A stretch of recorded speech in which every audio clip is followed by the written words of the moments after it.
डर गए और अपने पूरे सारे राज्य को त्याग दिया। देखो, उदयाचल से लेकर के अस्ताचल के राज्य को त्याग दिया और लंगोटी पहनकर गंगा किनारे आ गए। कहाँ आ गए? गंगा किनारे। अब गंगा किनारे आए तो बड़े बड़े संत हैं, उनसे पूछा कि मरने वाले प्राणी को क्या करना चाहिए? मरने वाले प्राणी को क्या करना चाहिए? तो कोई नहीं बता रहा है, सब देख रहे हैं। पर तब तक सुखदेव जी आ गए। जैसे ही सुखदेव जी आए तो सुखदेव जी को देखकर के सारे लोग खड़े हो गए और खड़े होकर प्रणाम करने लगे। सुखदेव जी ने जैसे ही आए तो सभी लोग खड़े हो गए। देखा और कहा, ये तो हमसे भी छोटा है, उसके सम्मान में बड़े बड़े संत खड़े हो रहे हैं, तो हमें भी खड़ा होना चाहिए। क्यों? क्योंकि हमारे यहाँ उम्र की पूजा नहीं होती, हमारे यहाँ ज्ञान की पूजा होती है। तो राजा परीक्षित जी भी उठ कर के खड़े हो गए और सर्वोच्च आसन दिया और तिलक किया और बैठाया और फिर प्रश्न किया कि मरने वाले प्राणी को क्या करना चाहिए? मरने वाले प्राणी को क्या करना चाहिए? आप लोगों को पता है? बताओ, तुमको भी बताओ। हमको नहीं पता है, हम तो आप ही लोगों से पूछने आए हैं। बताओ क्या है, क्या करना चाहिए? नहीं पता। हमने सोचा था कोई बता देगा हमें। अब बताओ क्या होगा? नहीं नहीं, ये मत सोचना हमें नहीं पता, हमें पता है, हम बता रहे हैं। क्या कहा? कि मरने वाले प्राणी को क्या करना चाहिए? तो सुखदेव जी ने कहा कि वाह राजन, बड़ा ही सुंदर तुम्हारा प्रश्न है। ये तुमने अपने लिए नहीं पूछा, ये तुमने सबके लिए पूछा है, क्योंकि मरना तो सबको एक दिन है। तो आप लोग भी सुन लो।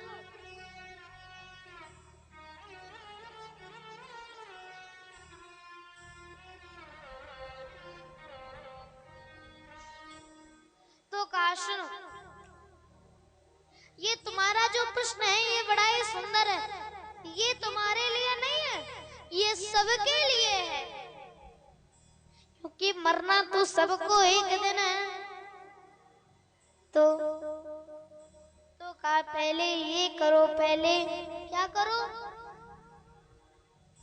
पहले ये 4 चीजें करो। क्या? सुनो। अब देखो, राजा परीक्षित जी ने कैसे पूछा?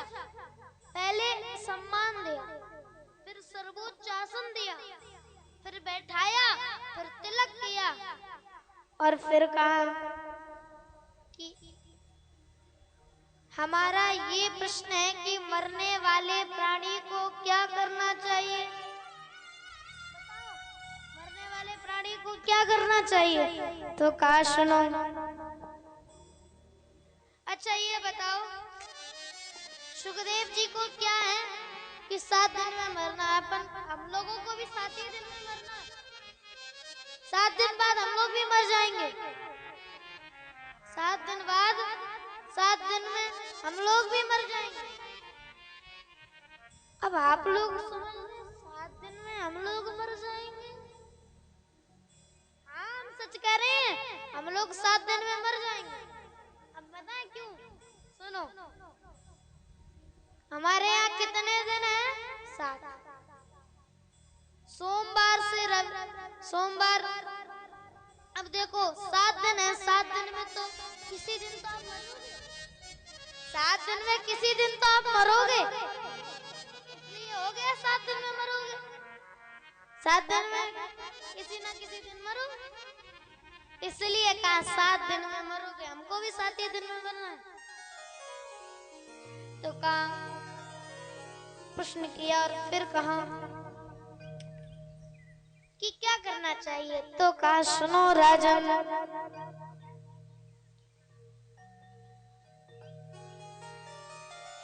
जितस आसन, पहले सबसे पहले क्या करो, आसन जीतो। क्या जीतो? आसन। आसन क्या मतलब, आपने आसन जीत लिया तो पूजा का आधा फल आपको मिल गया। अब आसन कैसे जीते हैं? जैसे कि एक पंक्ति पर हम बैठे तो एक ही पंक्ति पर बैठे रहेंगे जब तक ये कथा की कथा नहीं होगी। जब शाम को ये विराम होगी, शाम को ये विश्राम लेगी, तब हम उठेंगे। अब मतलब एक पंक्ति पर बैठे रहो और अपने बैठे रहो और पंक्ति भी मत बदलो, तो आप लोग बैठे रहोगे? कोशिश करो बैठने की, जीतो आसन को, आसन को जीतो तो मानो पूजा का आधा फल आपको मिल गया, प्रदान हो गया। और फिर क्या करो? श्वास को जीतो। किसको जीतो? श्वास को कैसे जीतो? कि हर श्वास में भगवान का नाम हो, हर श्वास में भगवान का नाम हो। अच्छा, हम लोगों की आयु कितनी है बताओ? हम लोगों की आयु कितनी है? 100 वर्ष। मुश्किल ही है जो 100 वर्ष जी पाए, वैसे तो 70-80 में खेल हो जाता है। 100 वर्ष है। अब 100 वर्ष में हम लोग 100 वर्ष भी ढंग से नहीं जी पाते हैं, और संत मुनियों को देखो 110 वर्ष, 120 वर्ष जिंदा रहते हैं। क्यों रहते हैं? क्योंकि हर श्वास में भगवान का नाम होता है, और हमें हर दिन भगवान के द्वारा 21,000 सांसें दी जाती हैं। अब आप जितनी भी खर्च कर पाओ, आप जितनी भी खर्च कर पाओ, 21,000 ही दी जाती हैं हर एक दिन में, गिन के दी जाती हैं। एक भी कम नहीं, एक भी ज्यादा नहीं, ना किसी को ज्यादा ना किसी को कम, कोई भेदभाव नहीं। तो क्या पहले अपने आसन को, श्वास को जीतो, ये 2 चीजें। अपने मन को जीतो, अपनी इंद्रियों को जीतो। अपने मन को कैसे जीते? अब ये नहीं कि पूजा में बैठे हैं। देखना, एक बात बताया, जैसे ये नहीं कि पूजा भी दिखावटी होती है, दिखावटी होती है पूजा। कई लोग करते हैं क्या, एक जगह एक लोग थे, भगवान की बड़ी पूजा करते थे, दिखावटी। मतलब वो सुबह सुबह 4 बजे उठते, जैसे ही उठेंगे सबसे पहले क्या करेंगे? जय जय श्री राधे, मतलब पूरा मोहल्ला जाग जाए, भगत सिंह जाग गए। फिर उठेंगे, फिर सरकारी नल पे जाएंगे और ऐसे पानी भरेंगे, इतनी जोर से पटकेंगे कि जान जाए कि भगत सिंह नहाने जा रहे हैं। अब भगत सिंह नहा भी ले, अब भगत सिंह आए पूजा में बैठे, राम राम राम राम राम राम राम राम। अरे देखो देखो देखो, बकरी भैंस झाड़ू खाई जा रही, जल्दी देखो देखो देखो। फिर राम राम राम राम राम राम। अरे देखो कुतिया घुसी जा रही, कुतिया। फिर राम राम राम राम राम। फिर कि देखो सुबह से पूजा में है, गाँव ने चाय की नहीं पूछी। फिर राम राम राम राम राम। मतलब दिखावटी पूजा। अब ये नहीं कि पूजा में बैठे हैं और मन चल रहा कि मोमोज खा जाए, मोमोज खाए जाके। ये नहीं, मतलब मन को अपने पकड़ में, इंद्रियों को पकड़ में। अच्छा, 10 इंद्रियां और 1 मन मिलाकर कितनी हुई? 11। जब अपनी 10 इंद्रियों को और 1 मन को जीत लें, तब हमें एकादशी का व्रत लोग एकादशी का कौन कौन व्रत करता है? जरा हाथ उठाओ। कौन कौन करता है? कोई भी नहीं करता। बताओ, एकादशी का कोई भी आप लोग करते हो? नहीं करते।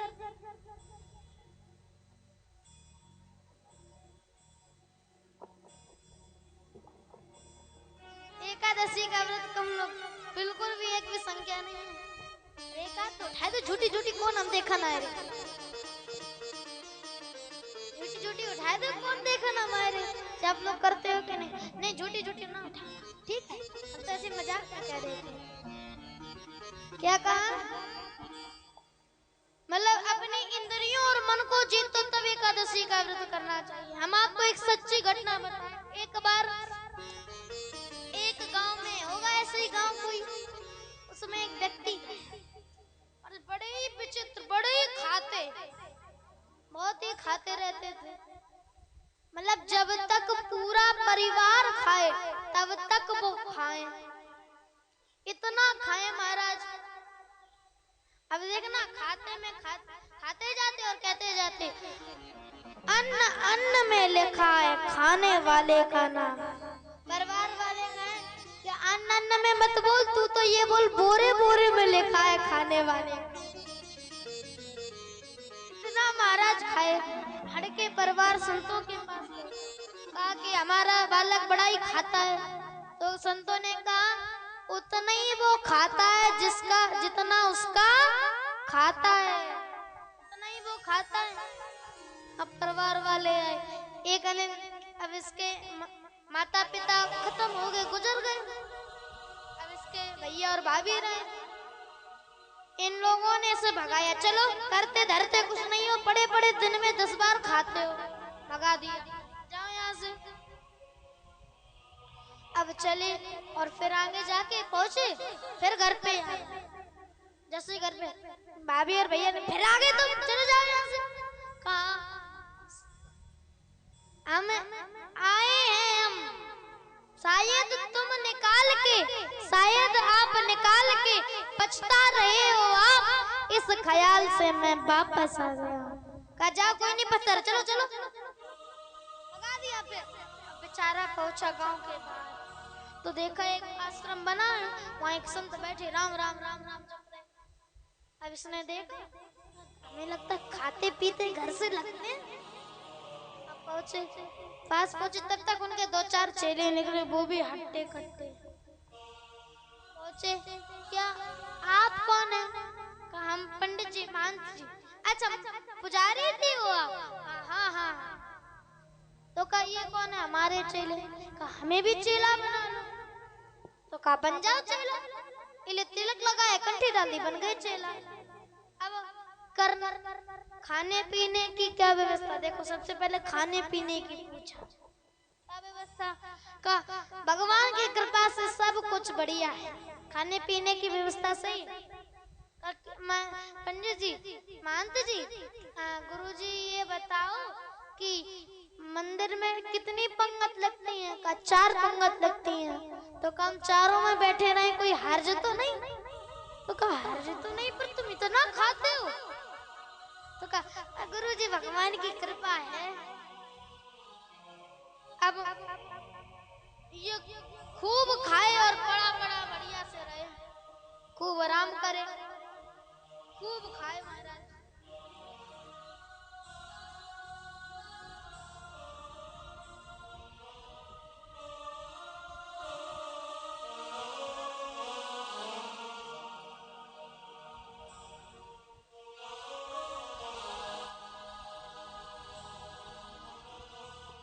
क्या कहा कि सुनो, अब ये खूब बढ़िया से खाए। एक दिन ये उठा, इसने देखा ना चूल्हा जले, ना गैस, ना अंडी जले, कुछ नहीं। खाने वाले भी राम राम राम राम राम राम राम राम। ये पुजारी जी के पास पहुंचा, गुरुजी आज चूल्हे नहीं जल रहे, खाने वाले भी राम राम कर रहे। कहा आज एकादशी है। एकादशी है। जैसे ये कहा तो गुरुजी ने कहा हम कल तुम्हें बताना भूल गए थे, आज एकादशी है। देखो जब हमारी मैया एकादशी व्रत रहे तो क्या करें, सबसे पहले शाम को लंबी लिस्ट बनाए कि 2 किलो सेव, 2 किलो केला और फिर 200 ग्राम काजू, 100 ग्राम बादाम और 100 ग्राम मखाने, पूरी लिस्ट बनाए लंबी लिस्ट बना के लाए और रखे। अब ये देखना, अब क्या कहें, बहू से कहें बहू ऐसा है सुबह हमारे लिए फल काट देना, हम फल खा लेंगे और दोपहर में हमारे लिए मखाने तल देना, मखाने खा लेंगे और शाम को सेव काट देना, फल काट देना और फिर आलू तल देना और रात को जब हम सोए तो 1 गिलास दूध दे देना। मानो कि ये एकादशी है कि पूरी दीपावली, एकादशी है कि पूरी दीपावली। अरे जो लंबी सी लिस्ट बनाए, इसने कहा गुरुजी अगर आपने हमसे, अच्छा ये बताओ गुरुजी, गुरुजी ने कहा तुम्हें भी व्रत रहना पड़ेगा, सब लोग व्रत रहते हैं। तो कहा गुरुजी आपके इतने चेले हैं उनसे करवा लो, हमसे ना करवाओ। क्यों? कहा गुरुजी ना करवाओ हमसे। गुरुजी ने कहा तुम इतने भूखे? कहा गुरुजी अगर आपने हमसे एकादशी का व्रत करवा लिया तो हम द्वादशी तो देख ही नहीं पाएंगे, द्वादशी तो हम देख ही नहीं पाएंगे। इतना खाए द्वादशी तो हम देख नहीं पाएंगे। अब बेचारा गुरुजी ने कहा तुम बना तो लेते हो, ध्यान से सुना भैया क्या कहा, तो बना लेते हो? कहा मरता क्या नहीं करता, हम सब बना लेते। भंडारी से कहा ऐसे खाने को दे दो। अब खाने का सामान दिया। अब कहा गुरुजी ने नदी किनारे जाना और बैठ करके खाना बना के भगवान को भोग जरूर लगाना, भगवान को खाना खिला देना। इसने कहा जी गुरुजी। अब ये गया, इसने निकाला सामान, अब पहली बार खाना बनाया, लेट बनाया, उसने बनाया और तब तक याद आई कि गुरुजी ने कहा था भगवान को भी खिलाना है। ये क्या क्या कहता है, आंखें बंद करके भगवान को बुलाने में लगा। राजा राम आइए, राजा राम आइए, राजा राम आइए, मेरे भोजन का भोग लगाइए। राजा राम आइए, राजा राम आइए, मेरे भोजन का भोग लगाइए। राजा राम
ये समझ गया मंदिर में तो इनकी ठाठ है, तो क्या कहा, भूल करोगे यदि तज दोगे भोजन रूखे सूखे, भूल करोगे यदि तज दोगे भोजन रूखे सूखे, भूल करोगे यदि तज दोगे भोजन रूखे सूखे, भूल करोगे भोजन रूखे भोजन रूखे सूखे, भूल करोगे यदि तज दोगे भोजन रूखे सूखे, एकादशी आज मंदिर में बैठे रहोगे भूखे, एकादशी आज मंदिर में बैठे रहोगे भूखे, राजा राम आइए हो, राम आइए, मेरे भोजन का भोग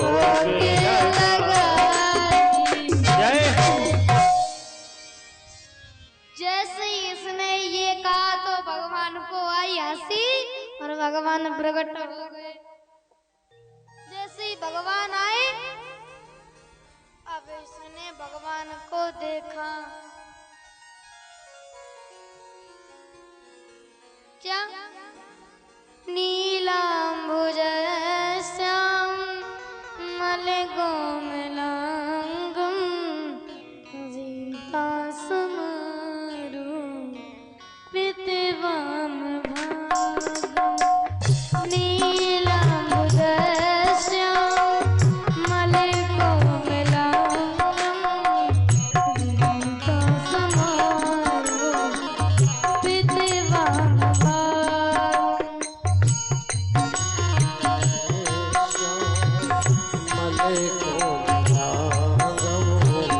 सीता समारो पितवाम भागम, नीलांबुज श्याम मलकोमलांगम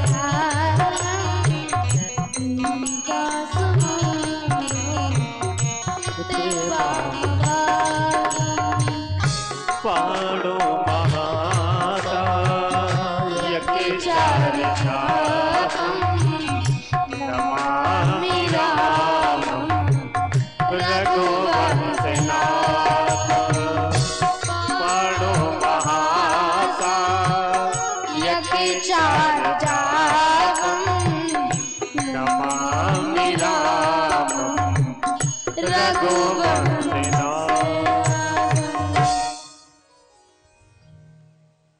क्या भगवान तो आए और संग में मैया सीता। अब इसने पहले भगवान को देखा, अब इसने भगवान को नहीं देखता, फिर भगवान को देखता, भगवान को कहीं देखता, कहीं रोटियों को देखता, कहीं भगवान को देखता, कहीं रोटियों को देखता। अब ये बार बार देखते, भगवान ने कहा क्या हुआ? कुछ नहीं, कुछ नहीं, आपके पाँव। तो कहा फिर भी कुछ हुआ है? तो हम तो ये सोचते कि आप एक ही आओगे, पर आप दो आए। हाँ, हम तो ये सोचते आप एक आओगे, आप दो आए, पर आप पाँव आप बड़े सुंदर लगते हैं। अब आया, अब जब भगवान जाने लगे तो भगवान से कहा कि अब की बार भगवान जल्दी आ जाना, भूख लगती है। तो कहा ठीक है। फिर एकादशी आई, फिर इसने लिया सामान। गुरुजी ने कहा फिर जाओगे, जाना ही पड़ेगा गुरुजी। अब इसने लिया सामान, पर अब की बार हमें कुछ ज्यादा आटा दो। आप कहते एक, आपने कहा था एक आएंगे, पर वो दो आते हैं। जैसे ये कहा दो आते हैं, कहा हमें लगता है ये भूखा रहा होगा, तभी ये बोल रहा है कि दो आते हैं। अब गुरुजी ने इसके बात पे ध्यान नहीं दिया। अब गुरुजी ने आकर के क्या किया, गुरुजी ने इसे आटा दे दिया। अब गुरुजी ने दिया, अब ये चला, फिर पहुंचा, फिर खाना बनाया और फिर बनाने लगा। राज राम आई है, सीता राम आई है, राम आइए, सीताराम आइए, मेरे भोजन का भोग लगाइए। राजा राम आइए, सीताराम आइए, मेरे भोजन का भोग लगाइए। राजा राम आइए, सीताराम आइए, मेरे भोजन का भोग लगाइए। सीताराम आइए, राजा राम आइए, मेरे भोजन का भोग लगाइए। सकता हूँ जरूर ये बेचता है जाके। गुरुजी ने दिलवा दिया, उतने ही आलू, उतने ही नमक, उतनी सब चीजें। इसने गया और जाकर अब की बार देखो ऐसे ही ले गया तो गुरुजी पीछे पीछे आ रहे हैं। गुरुजी पीछे ही पीछे आ रहे हैं। अब गुरुजी जब आए, गुरुजी ने देखा कि इसने जाकर के पोटली रख दी। अब देखो क्या कहा, खाना बनाया नहीं, अब की बार इसने चतुराई कर दी। खाना बनाया नहीं, वहीं रख दी पोटली और बुलाने लगा, राजा राम आइए, सीताराम आइए, लक्ष्मण राम आइए, मेरे भोजन का भोग लगाइए। ओ राजा राम आइए, लक्ष्मण राम आइए, मेरे भोजन का भोग लगाइए। लक्ष्मण राम आइए, सीताराम आइए, राजा राम आइए, मेरे भोजन का भोग लगाइए। मेरे भोजन का भोग लगाओ। अब की बार जैसे ही देखा, जंगल में कीन भक्त ने पुकार, तो जंगल में हुआ दिव्य राम दरबार। जैसे इसने बुलाया, भगवान का पूरा दरबार आ गया। बोल रामलला सरकार की जय हो, बोल लक्ष्मण राम की जय हो, बोल सीता मैया की जय हो, बोल भरत लाल की जय हो, शत्रुघ्न जी महाराज की जय हो। अब आगे कथा आप गुरुदेव जी के द्वारा सुनेंगे। आइए एक भजन, आप सभी भक्तजन अपने स्थान पर खड़े हो जाएं।